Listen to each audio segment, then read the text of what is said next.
मैं आपको उस दौर में ले चलता हूँ। 1940 का दशक। हवा में ना एक अजीब सी बेचैनी थी, आज़ादी की एक तड़प थी। हम ब्रिटिश राज के साये में जी रहे थे और हर रोज एक नए हथियार की तलाश करते थे। एक ऐसा हथियार जो लोहे या बारूद से ना बना हो, बल्कि आत्मा की शक्ति से, हमारे अंदर की ताकत से बना हो।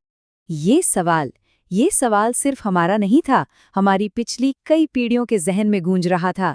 एक इतना बड़ा साम्राज्य जिसके बारे में कहते थे कि उसकी हुकूमत में सूरज कभी नहीं डूबता, उससे कैसे लड़ा जाए? और फिर एक ऐसे विचार ने जन्म लिया जिसने सब कुछ बदल दिया।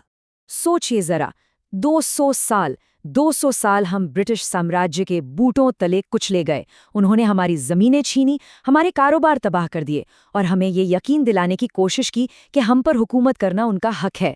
हमें बताया गया कि हम कमज़ोर हैं, शक्तिहीन हैं। लेकिन जानते हैं, ये नया हथियार हिंदुस्तान की मिट्टी में नहीं जन्मा। नहीं, इसकी कहानी तो शुरू हुई थी दक्षिण अफ्रीका की उस भट्टी में, जहां हम हिंदुस्तानियों पर ऐसा जुल्म होता था कि रूह कांप जाए। वहीं पर इस ताकत को गढ़ा गया था। ये कोई एक दिन की बात नहीं थी, ये रोज का अपमान था, रोज का जहर था जो हमें पीना पड़ता था। गांधी जी की वो कहानी तो हम सब ने सुनी थी, कैसे उन्हें पीटरमैरिट्सबर्ग में ट्रेन से बाहर फेंक दिया गया था। लेकिन वो सिर्फ एक इंसान का अपमान नहीं था, वो हम सब का, पूरे हिंदुस्तान का अपमान था। हमें कूली कहकर बुलाया जाता था और हर कदम पर जलील किया जाता था। और कहते हैं ना, जब जुल्म अपनी इंतहा पर पहुंचता है तो एक नई राह निकलती है। उसी अन्याय की आग से गांधी जी ने एक नया रास्ता बनाया, लड़ने का एक ऐसा तरीका जिसे 1906 में उन्होंने एक नाम दिया, एक नाम जो हमारी पूरी लड़ाई का परचम बन गया। सत्याग्रह, मतलब सत्य के लिए आग्रह, सत्य पर टिके रहना। लेकिन इसका मतलब ये बिल्कुल नहीं था कि चुपचाप सब कुछ सह लो। नहीं, ये तो एक सक्रिय ताकत थी, एक आत्मबल। इसकी नींव दो चीजों पर थी, सत्य और अहिंसा। मानना ये था कि सच ही ईश्वर है और अगर हम सच के साथ हैं तो दुनिया की कोई ताकत हमें झुका नहीं सकती। तो सवाल ये था कि ये आत्मबल काम कैसे करता है। इसके 3 बड़े हथियार थे। पहला, असहयोग, मतलब हम तुम्हारे साथ हैं ही नहीं, तुम्हारे स्कूल, तुम्हारी अदालतें, तुम्हारा सामान, सब कुछ का बहिष्कार।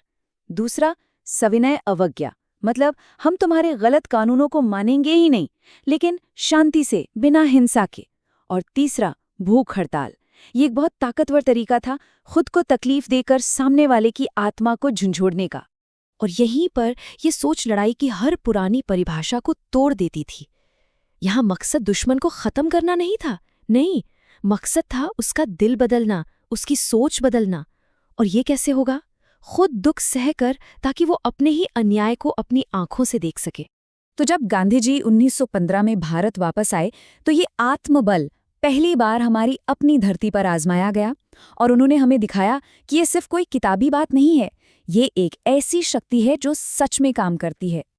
और इसकी शुरुआत हुई छोटे छोटे संघर्षों से। चंपारण में वो नील की जबरदस्ती खेती करने वाले किसानों के साथ खड़े हो गए। अहमदाबाद में मिल मजदूरों के हक के लिए भूख हड़ताल पर बैठ गए।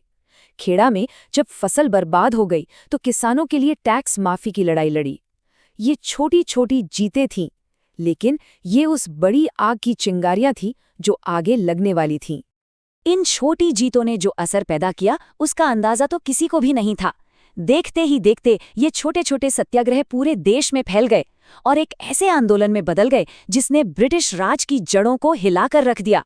240 मील, जरा इस नंबर पर गौर कीजिए।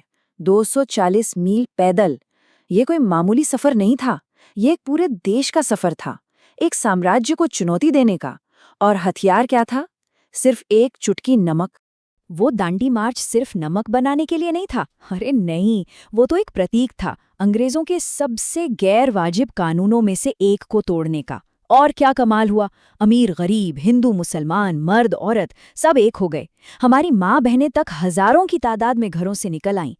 एक मुट्ठी नमक ने उस बड़े साम्राज्य को बता दिया कि अब हम तुम्हारे कानून नहीं मानेंगे। और ये लड़ाई दशकों तक चली।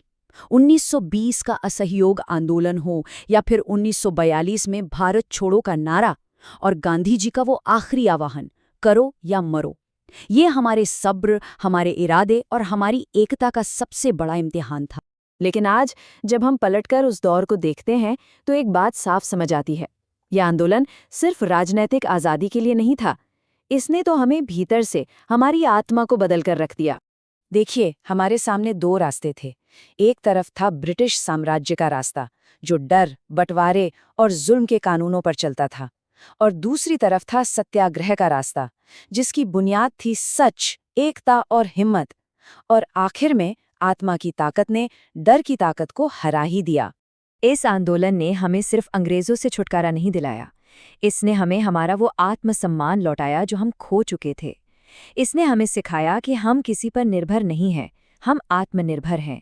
इसने हमारे गांव को शहर से जोड़ा, एक एक हिंदुस्तानी को एक दूसरे से जोड़ा। इसने एक नए राष्ट्र की नींव रखी जो इंसाफ और बराबरी पर खड़ा हो। तो हाँ, सत्याग्रह ने हमें हमारी आज़ादी तो दिला दी, लेकिन ये सिर्फ इतिहास का एक पन्ना नहीं है, ये आज भी एक जिंदा सोच है।